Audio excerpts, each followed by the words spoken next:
What's going on, everybody, and welcome to another episode. So this video is going to be geared towards my settings that I currently have set up on my Fujifilm X-S10. So I'm going to go ahead and show you what I have currently set up, what I find to be more useful at this time. So let's go ahead and get started. So one thing to note here is when you are setting up your menu settings, battery life tends to drain fairly quickly. Definitely keep that in mind. And if you're out taking pictures, you either probably want to try to have this set up prior to just going out and taking pictures. If it's just more casual, then probably it's not a problem for you. But if you want to have this set up prior to like a session or anything that you're doing, then I would recommend doing that. So currently I think the settings that I have saved in my menu are the most optimal settings for me. Now this may be a little different for you. The most battery life you can try to get out of your X-S10, now I don't want to claim that that's what I currently have set up. When it comes to battery life, if you turn the camera on and off, that definitely affects that. Now I always carry at least 2 batteries with me. Definitely having some extra batteries on you is something that I definitely recommend. So if you go back to the LCD panel settings or screen, and then you select the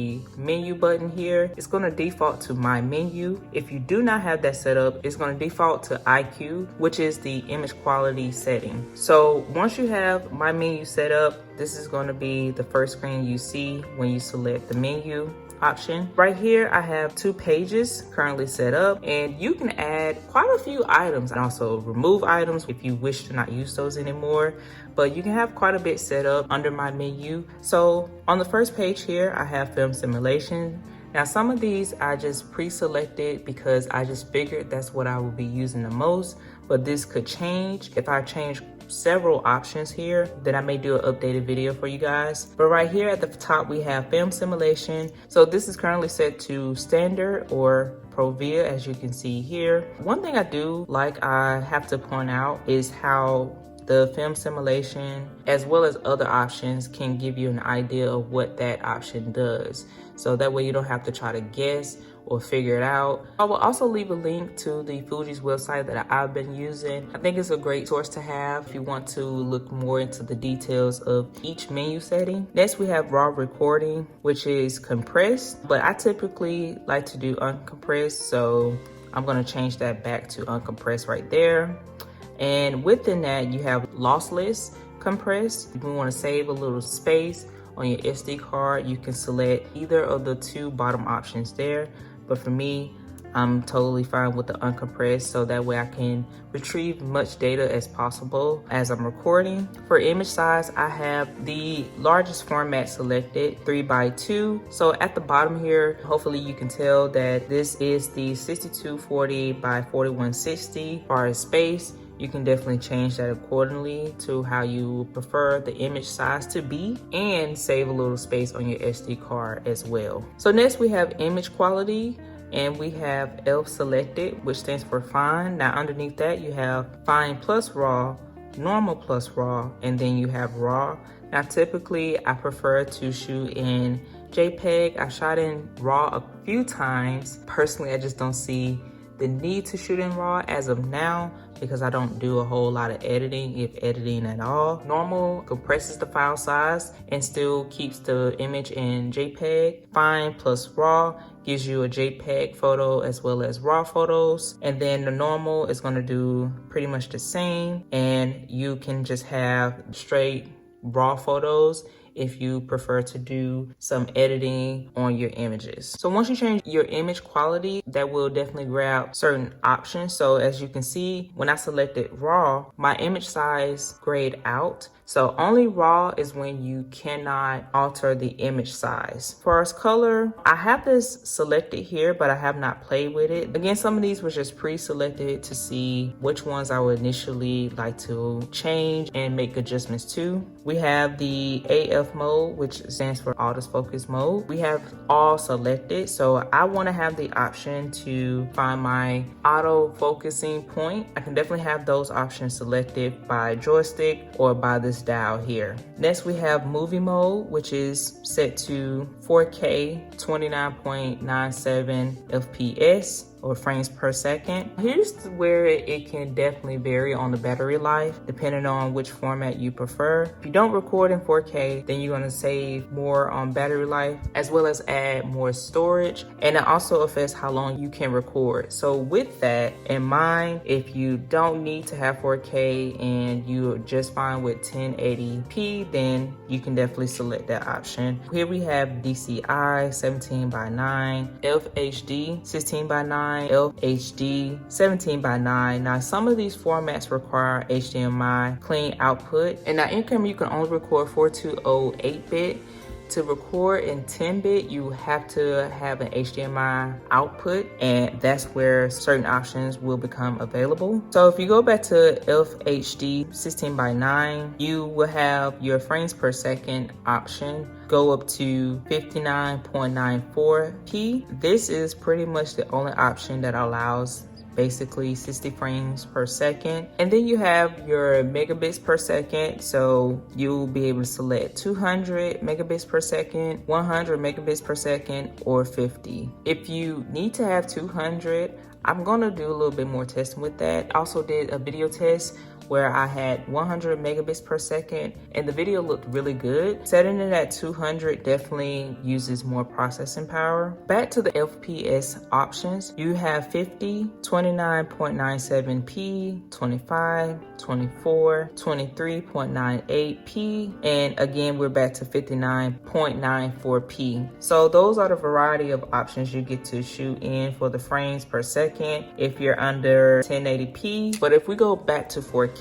certain options are grayed out, so you can see I only have 29.97p available, 25p, 24p, and 23.98p. Me, I want to shoot at the highest frames per second. So once you make your selection, video format you want, that would definitely indicate how long you can record. So depending on which options you have selected for recording will determine battery usage. One thing to keep in mind too is that the S10 has a 30-minute recording limit. All these different things definitely affect memory that you have on your SD card and how much battery is used. We're gonna go into video settings so we can see what other options are available, but I want to talk about what I have set up first. So next we have the self timer. The self timer is pretty much self-explanatory. So you have the 2-second option and the 10-second option. You have the AFC custom settings here. So in the menu you have the options to select what type of continuous autofocusing you want, or I like that there are examples included so they can give you an idea of which style of continuous autofocus you would like for that situation. I would like to have that option readily available. So set 2, you have ignore obstacles and continue to track subject. You have set 3 for accelerating and decelerating subject. You have set 4 for suddenly appearing subject. Set 5 is for erratically moving and accelerating /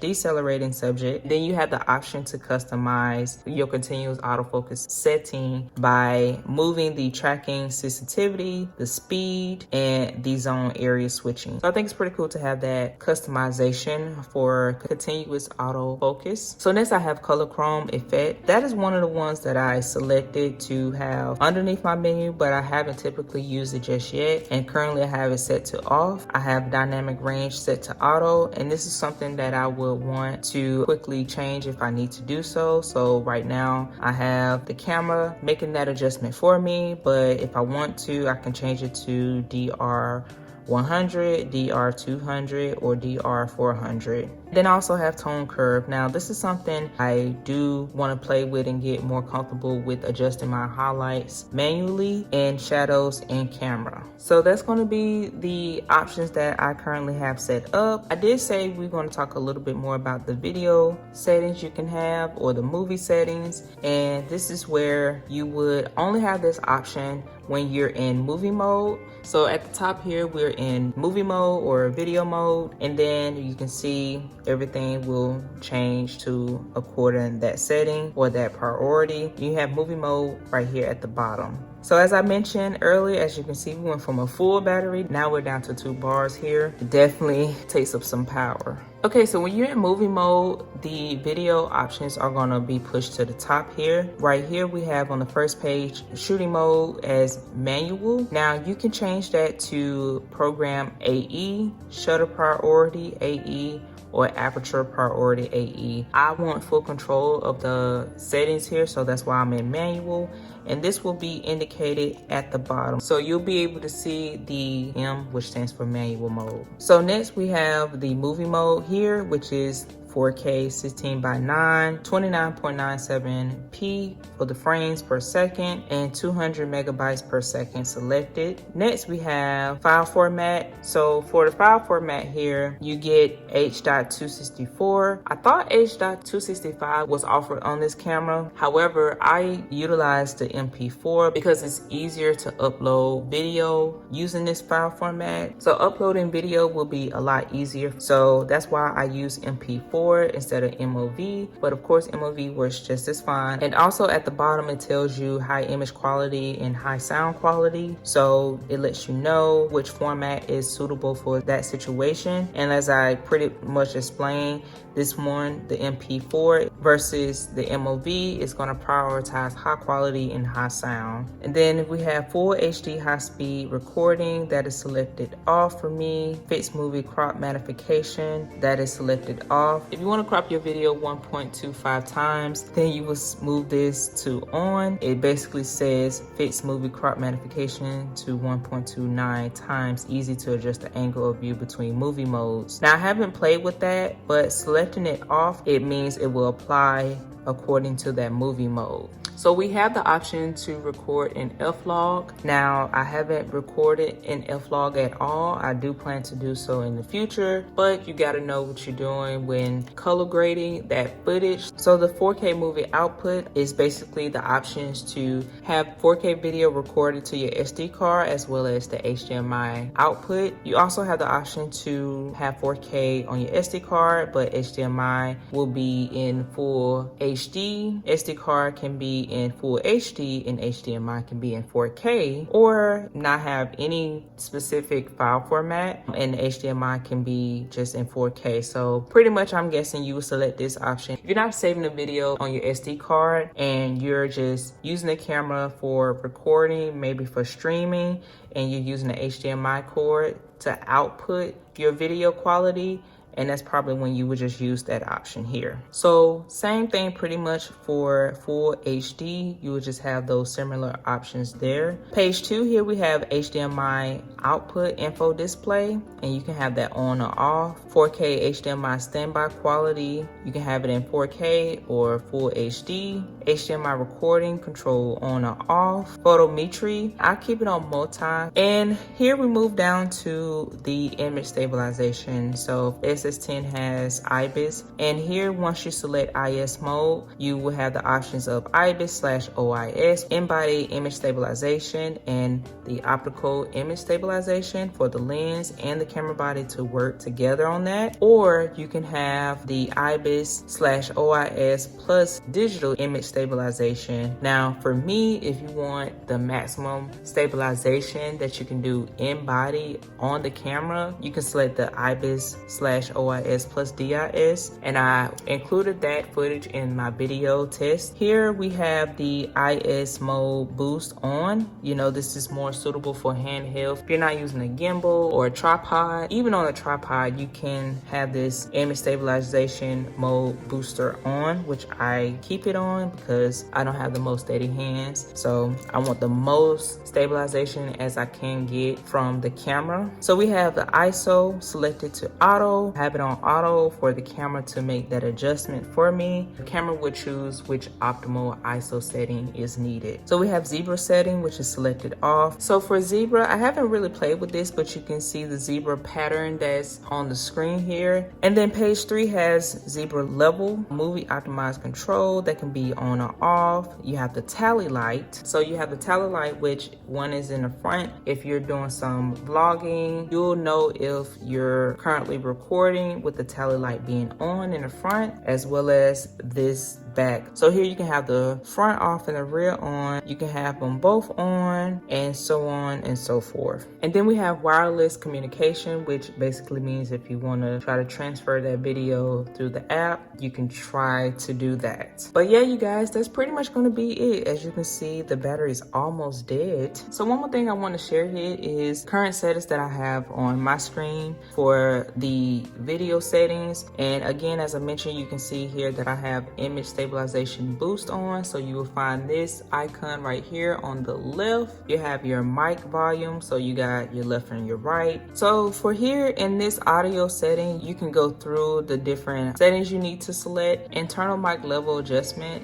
it can be selected to manual or auto. For me, I have it on manual because I like to adjust the mic level so I know that my voice doesn't go too high for the internal microphone and for the external microphone. So when I mount my external mic on here, I have that selected to manual. And then for mic jack setting, you can select mic level limiter. I have that selected on. Then I have the wind filter on. So of course I wanted some extra protection. If the wind's blowing, my audio doesn't sound muffled and you don't hear a bunch of wind noise. We have the low cut filter selected off. If you want to select it on, you can do that. We have the headphone volume at a 5, but you can definitely adjust that if you need to. Here's the mic/remote release. I just have it to mic right now. Time code display, I have it off, but you can have it on here. Next we have start time setting. So if you want to do manual input of a start time, current time, or you want to reset that, you can do so. Count up setting. Now that one, I'm not quite familiar with that one. You have record run or free run. Then we have the drop frame on, and you can select that to off if you wish to do so. Then you have your HDMI time code output here, and that's defaulted to be on. So I wanted to share the audio settings with you as well, so that can kind of go hand in hand for movie/video settings. I have my shutter speed set to a minimum of 125. Aperture is currently at 2.8 with this lens. Exposure is balanced here, and then we have the ISO set to auto. So again, depending on that situation, you can see the ISO increasing, decreasing. I prefer that to be done by the camera, so that way I don't have to constantly worry about that unless I know the setting and I'm more familiar with that area and I'm more familiar with what my ISO needs to be. I just wanted to give you an idea of what settings that I currently have set up for the most optimal battery usage that I have and what has been working for me. Again, there's a lot more I need to, get a little bit more into that I want to play with the different settings. It's fine, learn the different things about my SS10 and share it with you guys. But that pretty much is going to wrap up this video. I hope you guys found it helpful. You guys already know the drill. Hopefully you consider subscribing as well as give this video a thumbs up. If you know someone who is interested in learning how to set up their My Menu on their Fuji camera, hopefully you share the video with them as well, especially if they have the SS10. Again, I don't want to claim these are the best settings, but this is just what's been working for me right now, and I've had this camera coming up on 9 months now. Also, leave me a comment in what you guys, if you prefer certain settings, what's in your menu settings. You may have a lot more than I do, or you may have less. I'm very interested to see because I do like seeing what you guys typically use and what you prefer, so that also definitely gives me an idea and other things to try. But with all that being said, you guys, I hope to see you in my next video. Peace.